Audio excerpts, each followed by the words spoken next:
Hello, everyone. Good afternoon, and welcome to our weekly media briefing and public health update with Montgomery County Executive Mark Elrich. I'm Lorna Virgili, Hispanic Public Information Officer, and joining us today from the Department of Health and Human Services is Dr. James Bridgers, Director, as well as Mr. Sean O'Donnell, Assistant Chief of Public Health Services. Dr. Earl Strider, who is the Assistant Chief Administrative Officer, is also joining us. And our special guest today is Chris Conkling, Director for the Montgomery County Department of Transportation. Thank you, everyone, for joining us. Mr. County Executive, the floor is yours.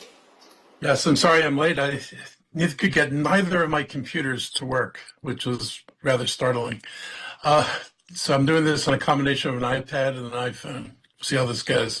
Thank you all for being here today. Look, I don't know if anybody around here has ever appreciated 30-degree weather more than we have. Last week, it brought Arctic air and temperatures far below what we are used to.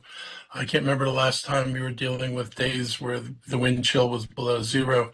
And I know this has made it hard in so many ways for so many people. There was something last week in the storm out of all this that was actually positive. And that's that Pepco and the other providers only had a few outages, and basically the lines held up. And I know that in the lead up to the storm, people were talking about how the sleet was going to bring down power lines and the kind of problem that was going to cause on the infrastructure. And the good news is very few power lines went down. So on top of everything else that happened, at least we did not have a major power outage. This is certainly not something we can take for granted. And over many years, many of our neighboring jurisdictions and us worked with Pepco to do more and get them to be more proactive about tree pruning, but also to strengthen their lines. And, you know, I've seen it, and I think other people have noticed it. On many of the lines in the county, Pepco's wrapped heavy metal wire around the line, and that has made it the lines much more resilient in the event of events like this, even in the event of branches falling on the lines. So that was one good piece of news that came out of the storm. The hazard of this storm has been the amount of sleet that came down with the snow and instantly turned everything to ice. Residents and others were calling this icecrete. And our county weather expert, Matt Mazurko, testified yesterday to the council that this storm had been entirely snow. We would have likely had about 20 inches of snow. I guess it's hard to say if we were lucky. But if this were just snow, even over 20 inches, our job to clearing it would have been a lot easier. We still would have had to find places to put stuff, but the snow would have been much more easily pushed. Residents could have cleared their sidewalks, even though you would have spent a lot of time shoveling. But many things would have been different than they were. And but that didn't happen. Regular snow shovels didn't work with this ice. I said people were sending me pictures of their snow shovels, and their snow shovel blades were completely bent and mangled because they were trying to chop through the ice with those, I guess they're aluminum shovels basically, and they just didn't cut it.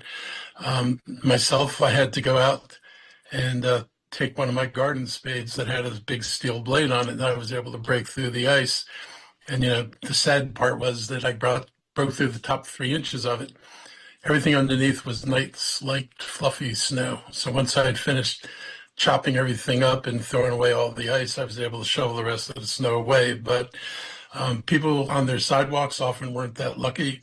And, you know, I know the snow shoveling on our sidewalks has really lagged behind, and it has been really hard to order people to go out there in 5-degree, 8-degree weather with zero wind chill factor and say you have to get your snow shovel by the next day. This challenges us in many ways. We've not been challenged before. We had, you know, this approach of plowing one side of the street so people could dig out and move their cars to the other side. That didn't work because when people went out to dig out, they discovered that the snow in the street against their car or in their driveway wasn't snow anymore, but it was ice. And you just could not break those ice chunks up with a regular snow shovel. I still see cars that are packed into snow, and this is probably the longest I've seen cars buried, as somebody said, in this little snow. I had somebody write me and say, I don't understand how you couldn't possibly have moved 8 inches of snow. And the problem was if this had been 8 inches of snow, it would have been moved. They would have done one pass, they would have done a second pass, and another 3 inches, and we'd be pretty much done with this. But that's not the way it happened. Ice was a very different animal. And, people said, well, what could you have done differently? And I'd say that, it's hard to say what you do differently operationally since the ice came pretty fast and pretty thick. The county would need very different equipment, more like people have in more northern cities, to deal with the snow that we don't have here. We're not we don't have a lot of front loaders that can shovel up snow, clear driveways, put it in dump trucks. We don't have enough dump trucks. We don't have the kind of fleet that you would normally have to deal with snow at this level. And I'll say every jurisdiction around us is stuck in the same place. I just noticed that, BWI airports opened yesterday. They've fixed the runways. So this has been challenging. Fairfax County kids were delayed 2 hours, just like our kids were. We've had throughout this region the same problems. Prince George's County, Fairfax, and the Virginia counties. I was talking to people in Annapolis. They were telling folks not to come down to Annapolis because the streets are completely snowed in. There's no place for people to park. Residents who got their cars out put their cars in the garage. So the streets are unparkable and the garages are full. So that's the kind of stuff that we're dealing with throughout the region. I hope that people recognize this was not the typical storm. This wasn't snow that we weren't able to move. This was the real problem with all the ice that came down. And with that, I would like to turn it over to Chris Conklin to provide you with the latest updates on our snow and ice removal processes. And Chris, thank you for being here. And also I want you to make sure you thank the folks in your department because your folks work tirelessly and are still working to get this mess out of here. And I just want you to know I appreciate the challenge you're up against. Thank you. And you were supposed to be greeted with Richard Dorsey today, who's more charming than I am, but he's still dealing with snow and ice operations, so I had to cancel today, and I'm here instead. What we're working with today is primarily clearing county-maintained sidewalks, crosswalk locations, and intersections. I've got to say this work continues to be extremely challenging. The snow and ice is softer today, which is helpful. We have warmer temperatures yesterday and today. And if you have been watching these ice mountains, they are probably a third to a half the size they were earlier in the week, just from evaporation and some melting that has occurred with the salt embedded in that ice and the warmer temperatures. Those crews are out there today on our major roads primarily, and they are contending with lots of traffic. If you've been driving around Montgomery County, you know it's been difficult. There are half lanes missing on many of the major roads. The State Highway Administration has been out each day clearing those streets to their full width, but the intersection conditions continue to be challenging. So our crews are out there today, and they have to be out there with extensive traffic management and traffic protection to keep the crews safe from errant drivers or people not paying attention or trying to get around these clearing operations in unsafe ways. So that work is slow and difficult, and I really ask everybody to continue to exercise patience and care when driving and recognize these crews are out there trying to make the situation better for you, but it will be worse while they're actually doing that work. So please take extra caution. Also, our schools have been back open for the last 2 days. We thank Montgomery County Public Schools for their efforts to get their sites cleared and to coordinate with us to get critical items addressed for them so that they can operate. But conditions are not perfect on this network. We have lots of issues with snow at school bus stops, snow on sidewalks. And please, just like with our workers, pay extra care when you're driving and you see school buses traveling with students in those areas and people waiting for or getting off school buses as they may not have a clear path to walk. That brings me to my other major point for today. It is now time, if you have not already, to clear your own sidewalk. The snow and ice is softer today than it has been for several days. We've been advised by the public schools of issues with major bus stops that are buried in snow. Moving that snow is the responsibility of the owner of the adjacent property almost all the time. If you're not moving that snow, you're creating risks for people that are walking on those sidewalks and potential risks for people accessing school buses or transit buses. The conditions are better, and you have an opportunity to get out there during the daylight hours while the conditions are warmer, the ice and snow is softer, and do the best you can to clear those places for people to wait or people to walk. I do understand that the Department of Housing and Community Affairs has begun issuing notices of violation and will be following up with citations for locations where no effort has been made to address those conditions. We are doing similar work in the locations that the county is responsible for snow removal. But as I mentioned, our focus has been on and will continue to be on intersection clearing and clearing the ramps to and from sidewalks, the median openings for sidewalks, and larger bus stops where people are struggling to get through the snow to bus stops. Much of that work has been done before today, but as we and the other agencies who maintain streets continue to move the snow out of the travel lanes, we have to revisit a lot of that work ourselves, as any property owner unfortunately is aware of when you've done some work to clear snow and ice and that snow and ice gets redeposited. You have the unfortunate experience of having to do it again, but that's what we all have to do to keep the network safe. Our network is largely open and operational. There are not, aside from increased traffic congestion because of narrower streets and need for extra care because of still some blocked pedestrian facilities, we're able to function as a community much as we normally do. So thank you, County Executive, for the thanks to our crews. They have been working now in response to this weather event for 14 straight days. They were all grateful that we did not have to move into a county-wide salting operation last night with the call off of the precipitation that we were expecting. We are looking at potentially some more snow and ice of not a significant amount, but things that will require additional mobilization, possibly heading into the weekend, so they'll be ready for that. And if they're not responding to new snow and ice, they'll be continuing to work to clear up the network as best they can. So thank you. Thank you, Director Conkling. So, Chris, I have a question before we turn to other questions. Absolutely. And so, I've been talking to people about, well, you should have different equipment. I mean, I've tried to think about this from the perspective of what would have to have been done differently. And am I wrong to think that we would have needed conceivably hundreds of loaders and hundreds of dump trucks in order to have moved the snow? Because the only way for the snow not to wind up on a corner, for example, or not to wind up clogging most of the intersection in order to leave a lane or two free, that snow would have had to have been put on trucks and hauled away. And that requires a different loader than a snowplow. And it requires serious dump trucks. And you can't just have a few because you got to account for the time that it would take to fill a truck and then that truck to go to a place where it could safely dump snow. You couldn't dump on somebody's parking lot because that would keep them from opening, and you couldn't dump on school sites.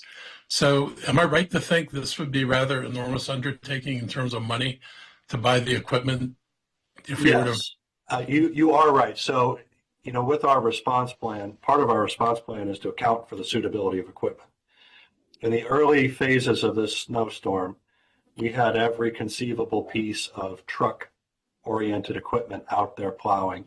And all of that equipment was effective up until some point Sunday evening, where it started to freeze over. And the lighter weight plow trucks weren't really able to move that frozen over precipitation that well. So the medium and heavy duty, very large trucks that you see out there are required. As that precipitation continued to solidify Sunday into Monday, we actually started to deploy the loader equipment on Sunday night as well around hospitals and other public safety facilities.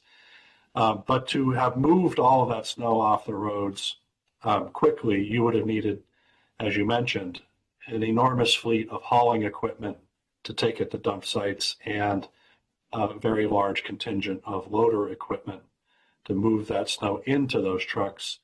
Our largest trucks would still be able to plow it into piles, but then you need to pick it up and haul it. So In this region where we have storms like this every 6 to 10 years, which seems to be the frequency, we don't have the quantity of that type of equipment.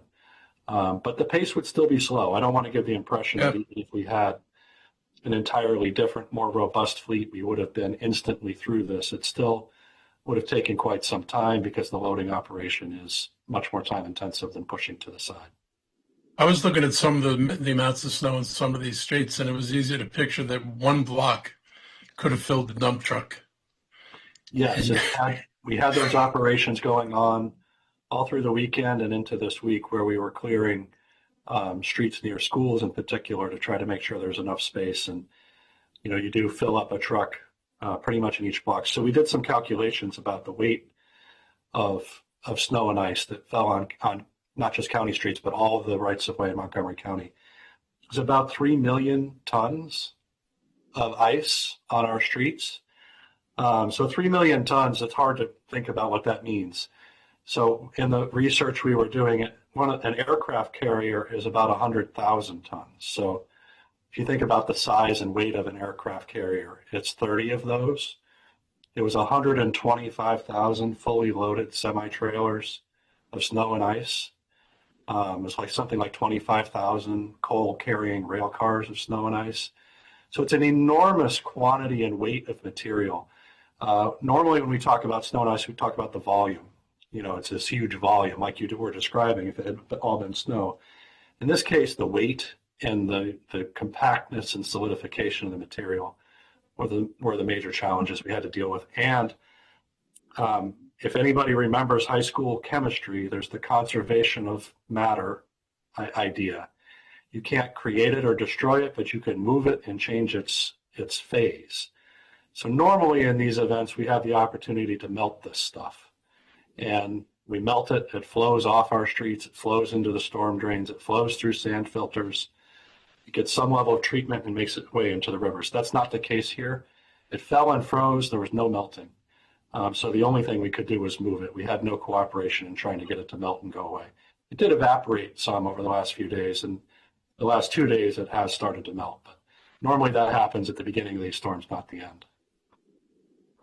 Yeah, that was my sense of this. And this would have been many millions of dollars to, first of all, just buy the equipment for a once every 5 or 6 year event.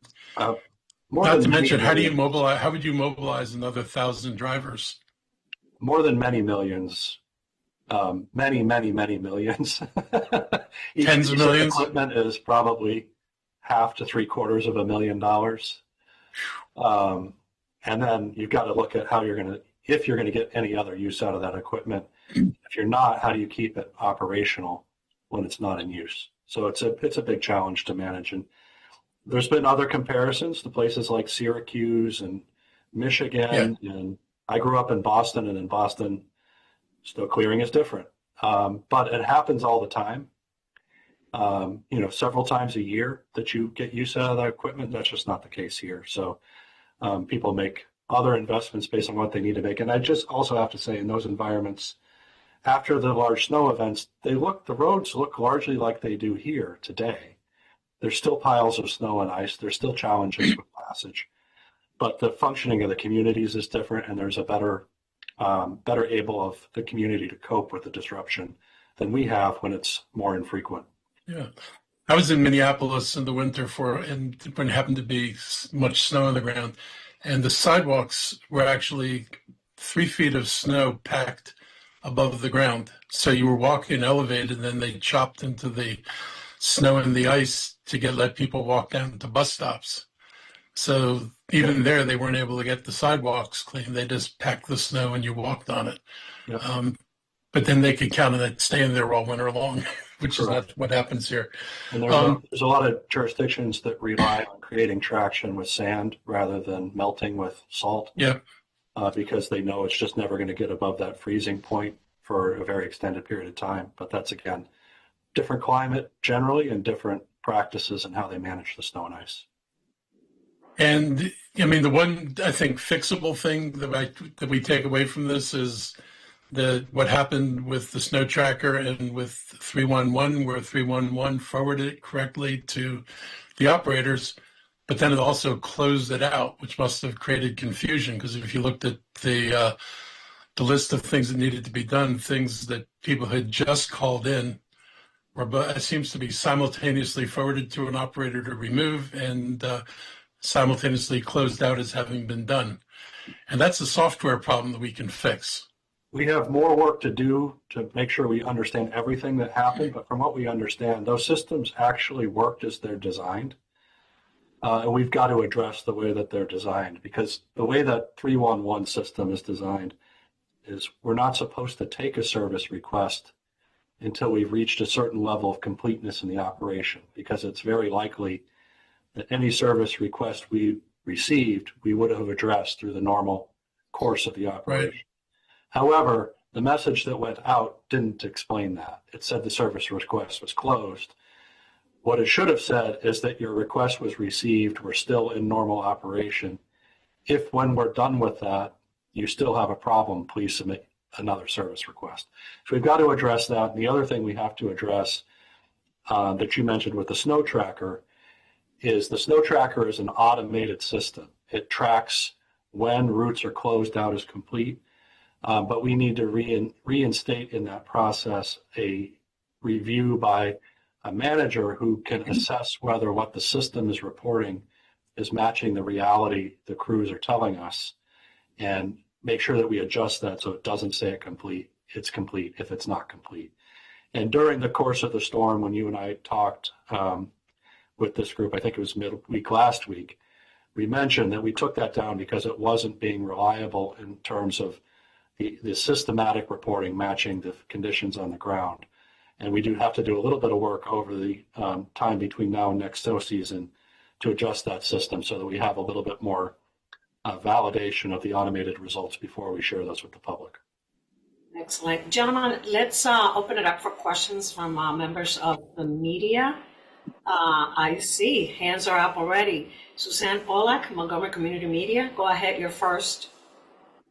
Thank you, and thanks for all that you did, actually. I was just wondering, when I listen to you and others, it makes total sense that it was hard and the ice and everything. Why do you think so many council people are saying that you guys did a bad job or it wasn't done well?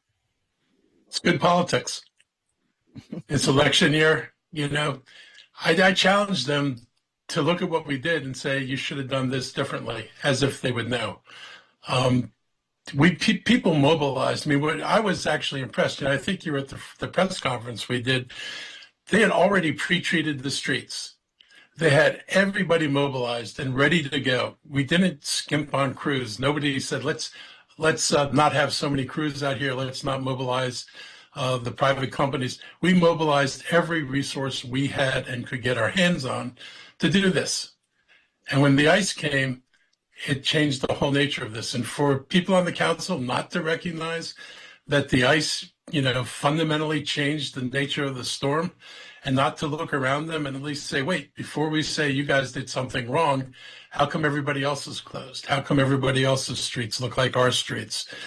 That might have given them a perspective on how dramatically this was different than anything else. But apparently the people who talked like that weren't interested in actually some objective assessment of what we were dealing with. I stand by the work our crews did. And I stand by the mobilization that the team did. They did not treat this half-assed. They treated it as a serious problem, and they put the resources in play. The snow changed to ice, and that was paralyzing. And I'm sorry that it's true, and I wish I had a magical solution. Trust me, I was thinking about, can we find flamethrowers and go out and melt the ice with flamethrowers?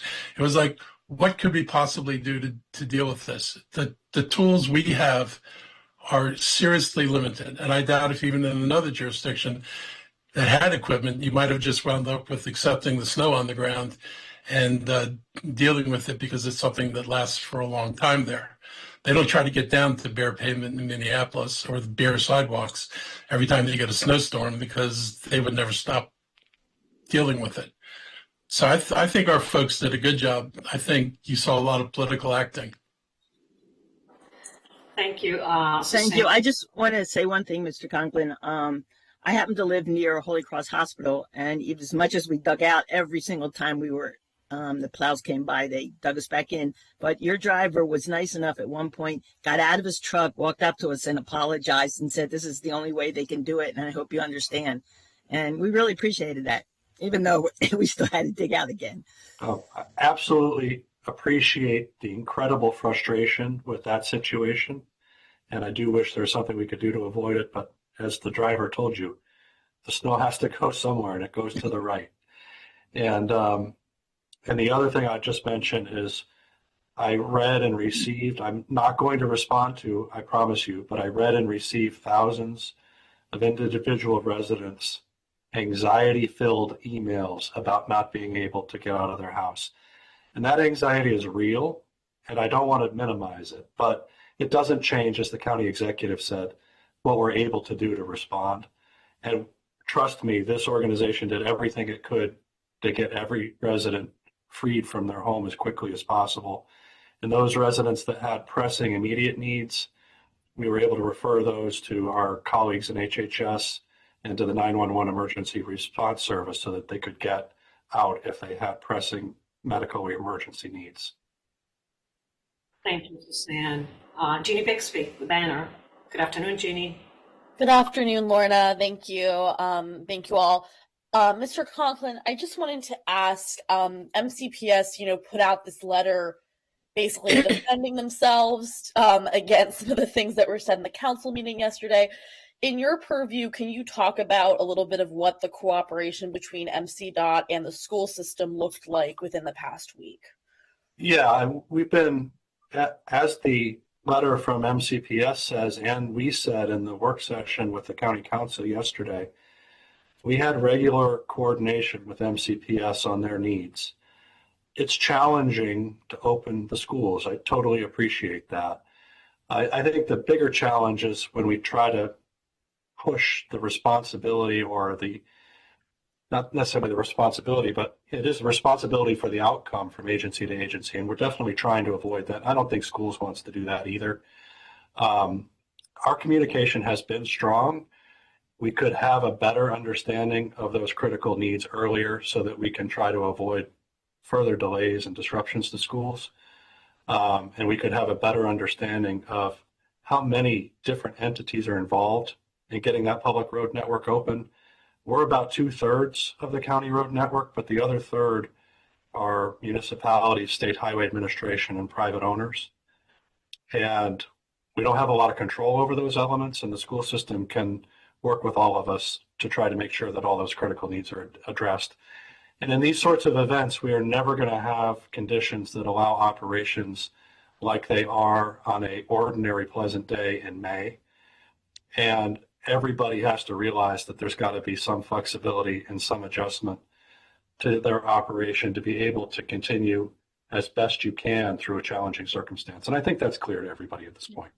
Yeah, got it. That's very helpful. I just did want to follow up on something you said earlier, and I just wanted to clarify, make sure I'm understanding. Earlier, you were saying that some of the bus stops, and I'm referencing school stops, not necessarily ride-on, but that some of the complications may have been because people aren't clearing their personal sidewalks. Could you elaborate on that? Yeah, the vast majority of sidewalk in this county is supposed to be cleared by the person who owns the property next to it. There's about 115 miles of sidewalk out of several thousand that the county maintains. And those bus stops are located generally on the sidewalk. So if the sidewalk's not clear, the school bus stop isn't clear. And that's part of the reason that there's the enforcement provisions in that code for the owner to go clear that sidewalk. Is it's not just for somebody to walk their dog down the street, but it's also because that's where school buses are. So there are challenges with sidewalks that aren't clear, and that's where major school buses are. School bus stops are. MCPS has shared some of those locations with us, and we're referring them to DHCA for priority in any enforcement actions DHCA is taking. Thank you. Thank you, I just Jeannie. want to add, Jenny, I think it's for your benefit, and I think everyone's benefit. Some of these response decisions are trade-offs. And for example, we extended the period during which we allowed people to shovel their sidewalks because this particular precipitation was heavily ice and the temperatures were so cold, we were giving a bit of grace on the regulation to clear sidewalks because we were hearing concerns from people saying that they were having a very difficult time in achieving a clear sidewalk. And we understood that. But obviously in doing so, that presents a challenge for MCPS's walkers in their safe routes to school to get back open and operating. And so these are difficult choices that we often have to make, and they have implications. There's no perfect solutions to some of these problems. Where, when we're pushing snow out of a street, we're pushing it inherently onto a sidewalk or onto a potentially a bus stop. And I think we have to balance out getting roadways passable without going too far to go curb to curb and put more snow up on the banks. And these are difficult challenges both for sidewalks and driveways and all the things that we've heard about. And so I think we have an impending conversation with the school system. That it's a normal meeting we have with them, and I think obviously at that we'll be talking about this situation and sort of expectations moving forward. Because I think obviously anyone who's been a parent in Montgomery County has recognized that the school system's expectations around weather have evolved over the last 20 years, and there are events that they would have opened for 20 years ago that they're no longer opening for. And obviously, obviously that's certainly their decision, but at the same time, and I understand why they make decisions. I'm a parent, I have a high schooler and a middle schooler, so I certainly understand and support their want to have things be safe. But I think, as Director Conklin alluded to, sometimes these are there are implications for expectations that shift if those expectations are not, well communicated in advance of them shifting. I think that's where we need to get on the same page with MCPS is around the expectations of their what they have for our streets and particularly the sidewalks around schools with regard to when they're going to operate or not.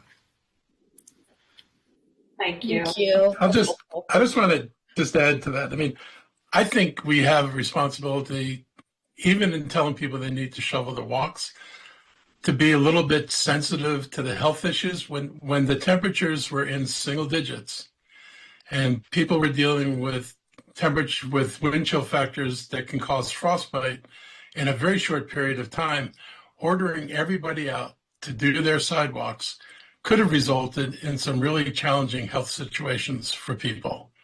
We don't separate who has to clear their sidewalk. And if we had been truly hardcore about this from day one, I worry about what could have happened to individuals who would have gone out there, discovered that what they usually did in 15 minutes or 20 minutes was taking them hours, and they're doing this in temperatures that are just absolutely unbearable. I think we have a responsibility a little bit to think about what are we really asking people to do, and do we really want to endanger people's health in a situation like that? So I was, kind of constantly aware of, do I order people to do this and then wind up with people who aren't able to cope with the temperature and the prolonged period of shoveling? I just think it's something we got to think about because, I get the challenge of kids walking to school, but I picture some folks that I can think of out there trying to shovel, and I would worry about their health. Thank you, Jeannie. You done with your questions? I'm good. Thank you so much. Thank you. I guess it's Tom Rusi, ABC7. Hi, Tom. Good afternoon. Good afternoon. Thanks for doing this.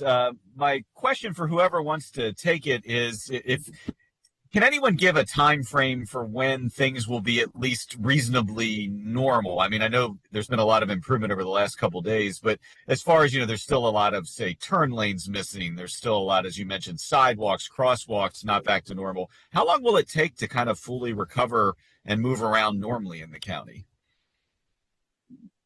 I can take a stab because we've talked about that a lot.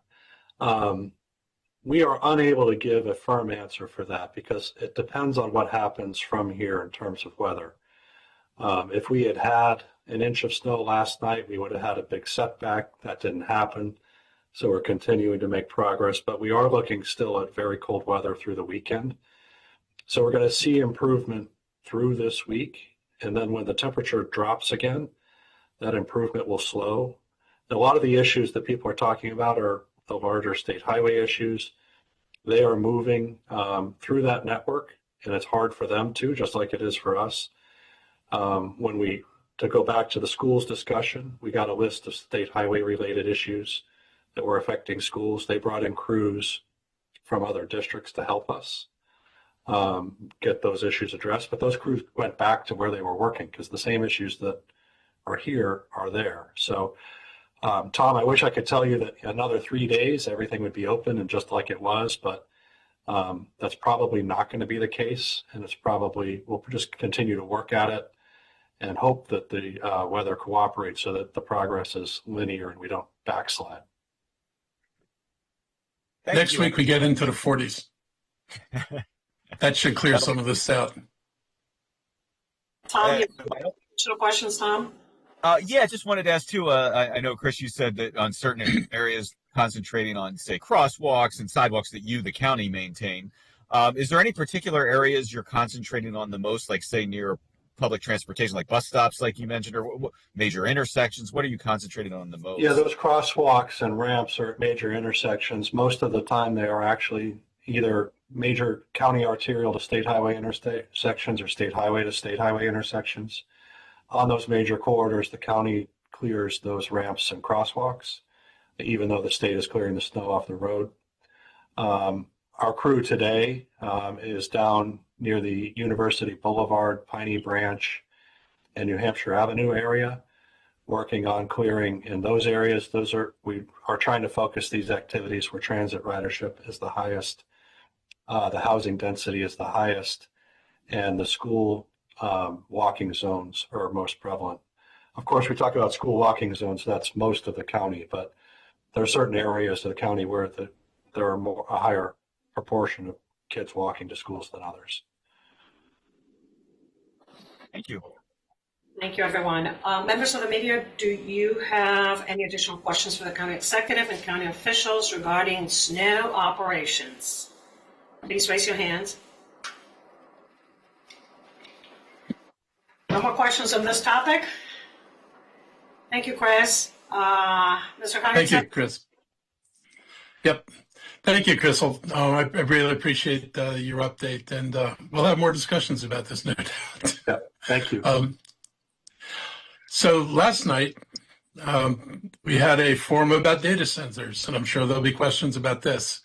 Drew more than 100 people. They showed up in person, others were online, and they were there with a purpose. We want to ensure that lessons learned from previous studies and openings elsewhere are applied here in the state of Maryland and in Montgomery County.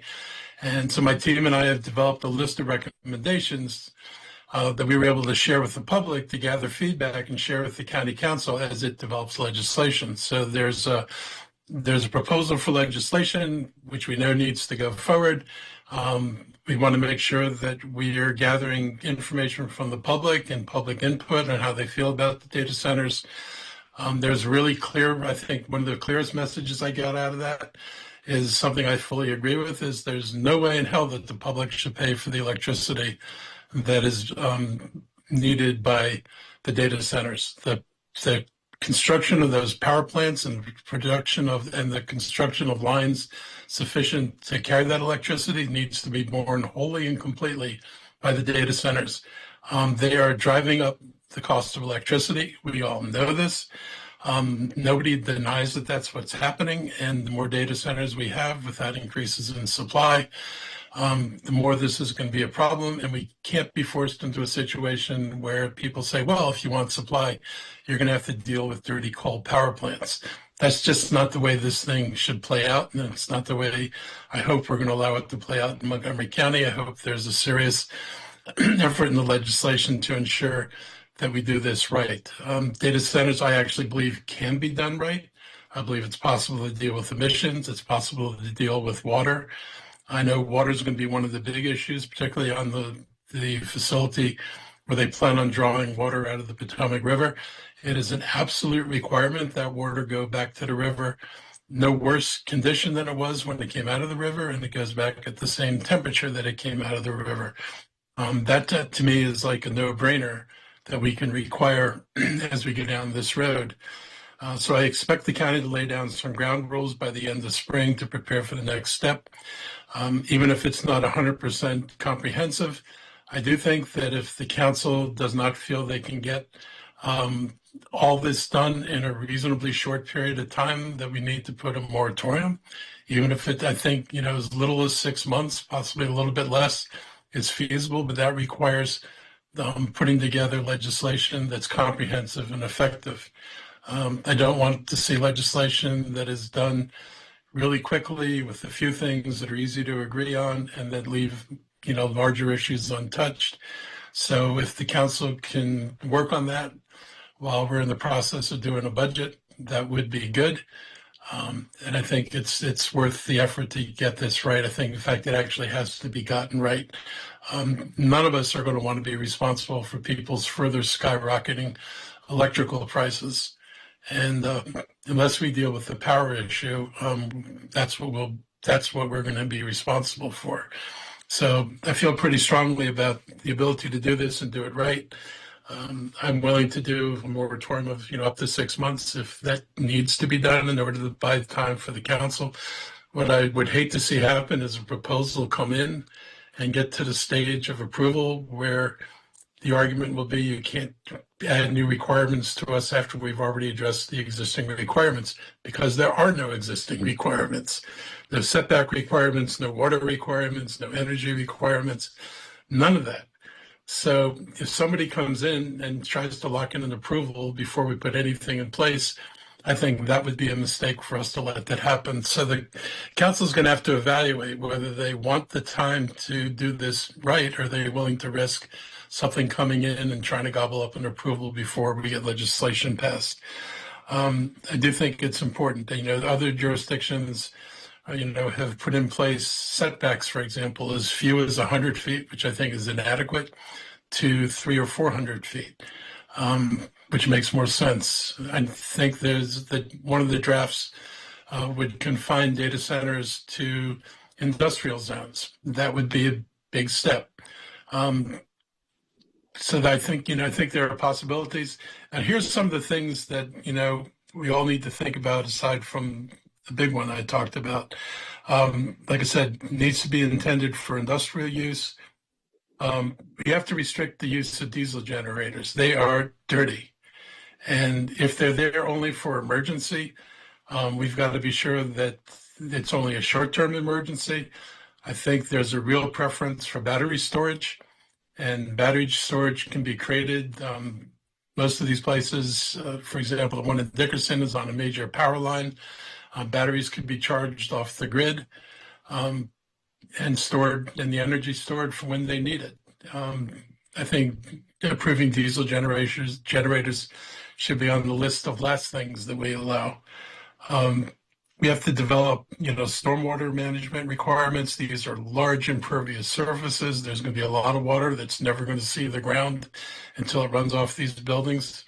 And we've got to figure out how we're going to deal with this. We've got to have buffer areas for noise, which means we're going to have to revisit the noise ordinance to ensure the data centers comply with what's acceptable. And like I said, the mandate that the water goes back to the watersheds in the same temperature it came out. Some people, said, why are we even bothering to go down this road? Particularly because of the frustration that these data centers are brought to other communities. I'll just say that it is true that the data centers can be real aggravations to people. They've gone up in Virginia without the kind of protections for communities that I think that we would expect to put in place here. I know that, Virginia's rethinking how they do things. Because there's not been a lot of public joy over the nature of data centers there. On the other hand, the data centers can provide substantial amounts of revenues, and there are a lot of residents last night who said did not want us to subsidize data centers. There is no reason for us to subsidize data centers if the whole purpose of bringing them in here is that they're major revenue generators, and we're doing all this other stuff to ensure that there's a way to locate them safely. If they're not going to generate revenues, then there's no reason to have the data centers here, because they're just going to eat up our capacity and create problems for everybody and drive up everyone's electric bills. So there are ways to do this. I still believe there are ways to do this, but I think residents raised a lot of legitimate concerns. And I've seen answers to a lot of their concerns. Last night wasn't the time to talk about that, but I do think there are ways to manage many of the problems that have come with other data centers. So looking forward to what the council wants to do, but my inclination is to try to buy time with a moratorium so the work can be done without having to be under a rush of trying to beat the first data center into the approval process. Other news, I was really disappointed by Tuesday's decision by the majority of the county council not to adopt my recommendation and create a higher debt limit ceiling for capital expenditures in the near future. I will continue to argue for restoring the purchasing power that the county lost following the 2009 recession. I'll say this again, what we're doing makes no sense on capital projects. In 2009, we were bonding $300 million a year. And most of what we were bonding for in the school system was new construction to address capacity. Today, under the council's proposal, we would be bonding $300 million a year, the same as we were doing in 2009. There is no way that school repairs and school construction match the prices of 2009. We will probably do half the work for the same amount of money. And the amount of work that needs to be done in the schools is serious. And before people point fingers at the schools and say, how did you let this happen? They let it happen because they could look at the county budgets and see pretty clearly that if they asked for school capacity projects, there wasn't anything left in our bonding limits to do a substantial amount of repairs and renovations, which they needed. So they deferred the renovations and focused on expansion of capacity. Fortunately, depending on how you look at it, because of declining enrollment, we've got the luxury now of not having to deal as much with capacity, and we can focus on repairs. But the repair backlog is north of $2 billion. Even the school superintendent acknowledged this is not something that's going to be fixed in 1 year or 6 years. My budget made no effort to solve the problem in 6 years because it would not be possible for us to do that. But we need to do something about our ability to bond. Even when I was on the council, 14 years ago, 10 years ago, we were bonding at $340 million a year. It got dropped to 280. We've been staying at 280 until this year where they're going up to 300 is absolutely inadequate for the problem that we're facing. I appreciate the fact that the school system's finally being honest about its needs. It may not be convenient for us, but it's at least honest. And the best way to support the improvements is to put this money into the budget. I'll point out, I was listening to Jessica Fitzwater, who's the county executive in Frederick County, and she talked about how a couple of years ago, in the face of serious needs from their school system, she raised the tax rate 5 cents in order to address the capital needs of the schools there. That's what it looks like when you're taking this problem seriously and putting the money where it's needed. For people who say, we've got to live within our means, and if we raise our taxes at all, then we won't be competitive. I'm going to run through these numbers one more time. Frederick County's property tax rate is $1.11. Howard County's property tax rate's either $1.33 or $1.34. Prince George's County, $1.37. Fairfax County, $1.15 for residents, $1.28 for commercial property everywhere. And then an additional tax going up to $1.50 almost in Tyson's and Reston if you're in the special taxing districts. So the jurisdictions around us all have higher tax rates on residents except for one district, and that would be the District of Columbia. And DC has a lower tax rate. DC residents only pay 85 cents on the tax rate. And that sounds like it's, definitely lower than we are. But the reason DC can pay 85 cents on the tax rate is that their tax rate on commercial property, if commercial property is worth $10 million, which is almost everything in DC, the tax rate is $1.89. If property is worth between $5 and $10 million, property taxes are $1.77. And if your property is worth $2 to $5 million, their tax rate is $1.66. So all we've got to do is look around us and see where other jurisdictions are taxed and stop telling people that we're a high tax jurisdiction because we're not. Stop telling people that we won't be competitive if we raise our tax rate, because everybody else's rates are higher than ours, except for DC. And if the council ever wanted to go in the direction of DC, that would be very interesting. But there's a way to deal with this, and we've got a responsibility to deal with this. I shudder to think what's going to happen with these schools. You're talking about air conditioning systems not working. You're talking about schools that have, major chronic disinvestment or underinvestment. And it's just not the right thing to do. I recommended issuing $340 million in bonds in 27. It's an increase, amounts to about, then we would add that $10 million to that for each year after next year, going up to $390 million by FY32. That actually keeps us in line with our debt service targets. It would take us over 6 years to 10.3 instead of 10.1. We've been a lot higher than 10.3 in our history. We've brought our bonding rate below that now. We could bring it back up about to the same number, and we'd still meet our targets, and we'd be able to build the things we need in this county. This is the first time in 15 years the county's debt service to the general fund ratio has fallen under the self-imposed 10% policy guideline. Again, first time in 10 years. So we've done a lot of work to get ourselves where we belong. We can stay where we belong, but we've got to get serious about building the things in this county that residents expect.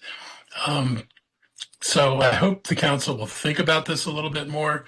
We'll look around at the jurisdictions around us, realize that we are not the high tax jurisdiction in the region, realize that we can do this without compromising our AAA credit rating, and our regional competitiveness, which relies on our stellar school system, is going to be more at risk by letting the schools deteriorate than it's going to be by having to deal with the small tax increase, if that's what it comes down to. We have a crown jewel of a school system, but it's aging, and it's time to consider how much we stand by the school system or how much we're willing to risk losing by not making the proper commitment to the education in this county. I want to thank our county employees and community partners who are going to be out tonight and early tomorrow morning conducting our annual homeless point-in-time count. There's a legal requirement to qualify for federal funding. And on that note, I want to thank Congress for extending the continuum of care funding for another year.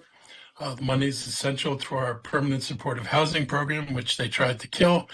I'm really happy about that because that would have put 500 families on the street pretty quickly. And it helps keep hundreds of people housed with important support services. The point-in-time count is also an opportunity to better understand how homelessness in the county affects residents across Montgomery County. And after a week's delay due to bitterly cold temperatures, volunteers are going to fan out across the county to count both the people that they find living outside and conduct a brief survey. The face-to-face interaction gives us an opportunity to share essentials with them and connect those experiencing homelessness with resources that could help them regain stability in their lives. We make overflow shelter space available for individuals and families. We served 500 people with space indoors and out of the elements, and that's on top of our more than 400 beds that we normally have open. Our community partners like the Coalition for the Homeless and Interfaith Works, Rainbow Place, and the Salvation Army were essential in helping to keep everyone fed. And thanks to the American Red Cross for providing cots, and our shelter partners like Interfaith Works for showing immense patience during very, very trying times. If we're truly going to treat everyone in our county equally, then we have to show some compassion and be here for everyone. Some people criticize this approach, but in Montgomery County, everyone is treated with respect. The government will continue to help individuals and families made homeless and make that homeless experience a one-time and as brief an occurrence as possible through the strong social support network that we have here. This work is really important. I think I mentioned this before, and I was in Los Angeles recently. It is really disturbing to see what happens when homelessness is not treated, but homelessness is just allowed on the streets and people just live their misery out in the public. And it is hard to deal with, hard to cope with sometimes. And one of the things about the work we do and the shelters we create and the spaces we create is we prevent a lot of this, not all of it, but a lot of it from spilling over into the community. And I'm just grateful to nonprofit partners who work with us. The county couldn't do it by itself, but everybody doing this together, I think, makes a difference in this county. And we're going to continue doing that work. And with that, I'll turn it over to my team for any other comments, updates they have, and then we'll go to your questions. Thank you, Mr. County Executive, for those numbers and information. I also like to echo those sentiments. It took our entire community and our partner agencies with the Department of Health and Human Services to get 42 individuals in a humanitarian effort out of the cold, extreme weathers, to where it was safe in a warm space. Many of these individuals had co-occurring disorders, mental health challenges, chronic medical challenges as well, concerns, and they refused shelter. But we were able to transport folks out of the cold and into a warming center over 10 days. And so that was a significant accomplishment to keep 42 people safe and out of harm's way. So I just wanted to repeat that because that is a highlight that I think all should recognize. I'll stop there and I'll turn it over to Sean O'Donnell for any public health updates that he has this afternoon. Thank you, sir. On that topic, just want to remind folks that if you have neighbors, friends, family members who live alone, we still are in the midst of this cold spell. It still can be dangerous. Please check in on them. Things that we suggest doing, making sure that they have their heat is working. They've got their temperature, their thermostat set above 55. I know the power bills are very expensive right now, but now's not the time to turn that thermostat down below 55. That's very dangerous. We do see from cold-related deaths that our residents who are 65 and older are about twice as likely to be in that number.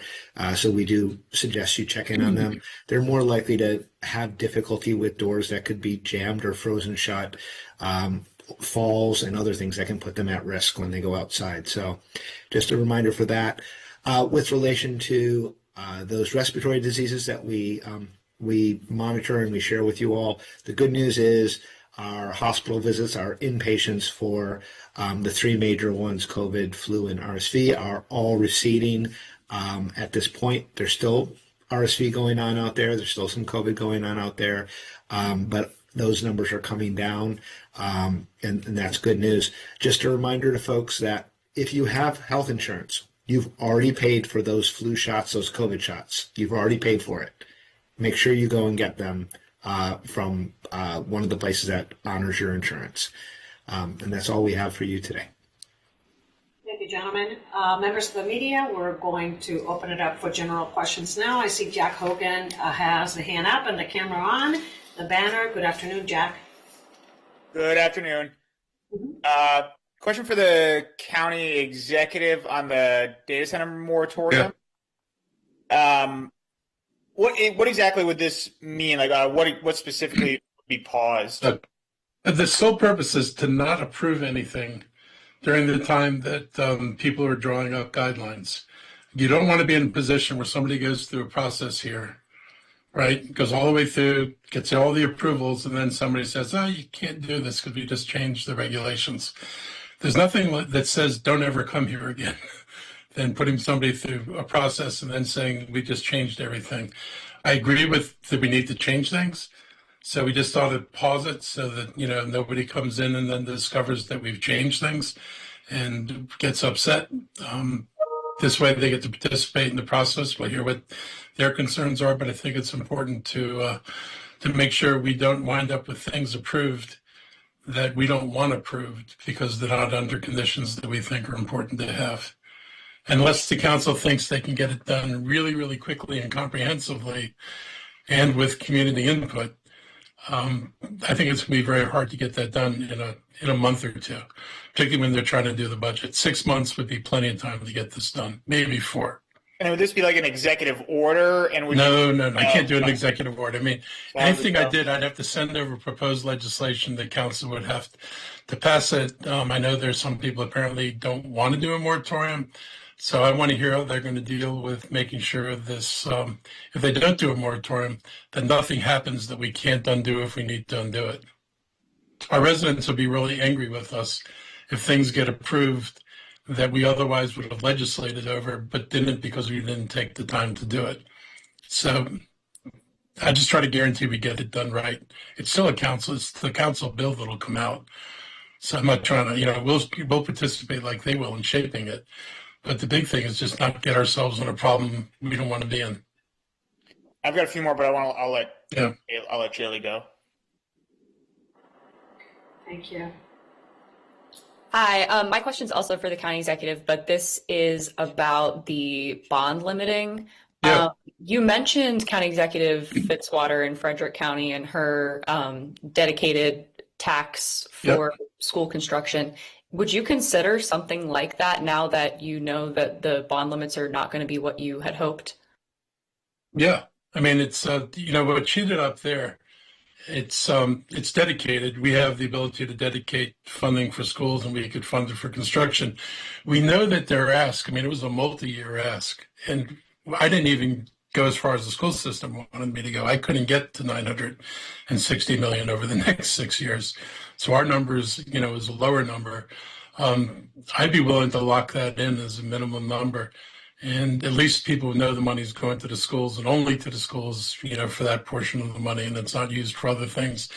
But, even if we do that, we still have the issue of totally being unable to finance any transportation in this county, which is why, we've been pushing, at least from my administration, to have the authority to have special taxing districts on commercial property so we can do what Virginia does. They don't finance this stuff on the backs of their residents. They finance it on development. And so if this is the place everybody envies, we ought to start looking at what they do in the place that we envy and try to emulate it rather than pretend like it's not there. Thank you. Members of the media. Oh, I see Judy Hurst has her hand up. The Greater Only News. Good afternoon, Judy. Thank you. I want to go back to data centers for just a moment. Mr. County Executive, what would the logic be in moving swiftly for these data centers? What would be the problem with waiting 6 months to get everything in place? I don't know.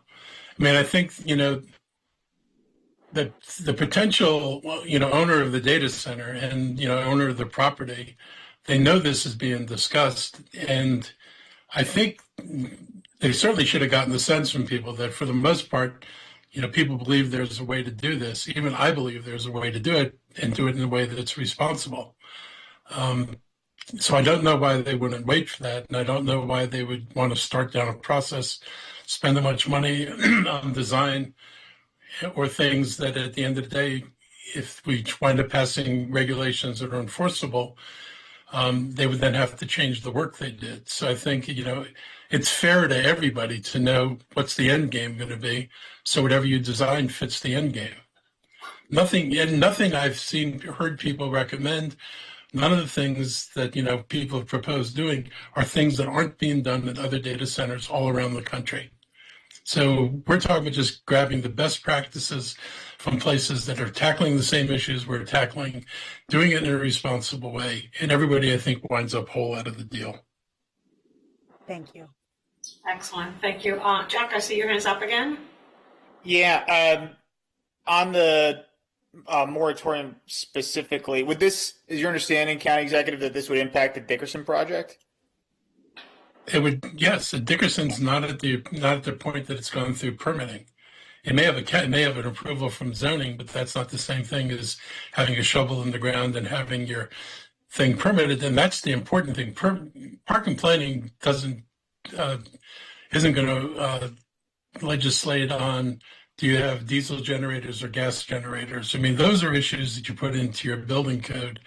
And so the developer knows that these are the things you have to do when you build, sort of like our fire code. All the regulations that you have to meet when you're building this would just be regulations specific to building a data center.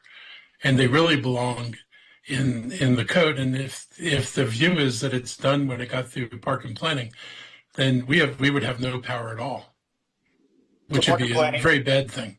Yeah, Park and Plan would have to stop any approval process that Atmosphere and Terra and the applicants might be going through at this. I think they've already I think they've already got their approval from Park and Planning. Their next step would be to submit a plan to permitting saying this is what we're going to build. So if they submit a plan without bringing their own power, if they submit a plan without a way to return the water to the river at a certain temperature, without our having those requirements, it gets hard to enforce. Got it. And under your moratorium, any decision on the permit, regardless of what their application includes, wouldn't happen for 6 months.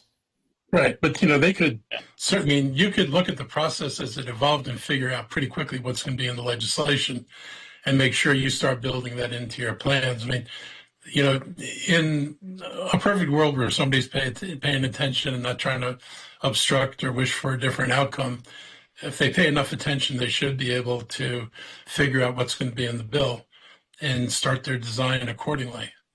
Hopefully not fight the bill. I'm taking up a lot of time. I have one more, but I'll let Yes. I don't want to hog up. Thank you, Jack. I see Suzanne Pollack has her hand. Mine is on a different subject, so if you wanted to continue. Okay. Yeah. I guess real quickly, County Executive, what your timeline for introducing this proposal? I'm going to have a couple conversations with people on the council and see whether, because they'd have to pass it, and see whether they think they can do this without passing, any kind of moratorium. My question to them is, are you sure you can get a bill together that's comprehensive in a reasonable time frame? I don't want them rushing to do something so they don't irritate the potential developer and wind up not doing it thoroughly and getting the protections we need. So how likely would you say you are to introduce this? How would you characterize that? Well, it depends on what kind of reception I get over there. Got it. Okay. Thank you, Jack. Go ahead, Suzanne. I was just curious. I know we keep record, or the county keeps records on how many people with respiratory viruses and stuff are in the hospital. Have we any numbers on how many people went to the emergency room because of slipping on the ice, breaking bones, or getting heart attacks from shoveling, that kind of stuff? Do we know that kind of stuff? I honestly don't know that. I don't know if anybody in my health team would have that information. So I don't think we have that breakdown. It can be a pretty broad range of things that would be classified by that, and that might be difficult to pull those that specific statistics. All right, thanks. Suzanne, the only thing I would add is that if it's an individual or a number fewer than 10, we may not be able to disclose that due to protected health information, which would identify individuals. But if it was a greater risk or a community level risk, then that's when Sean and our public health team would get additional information. Got it. All right, excellent. Members of the media, any additional questions this afternoon for the county executive and county officials? No more questions? Well, thanks everyone for joining us this afternoon. Stay safe, and we'll see you next time. Have a great afternoon. Thank you all. Assistance, it's a nationwide program. As we remember back in the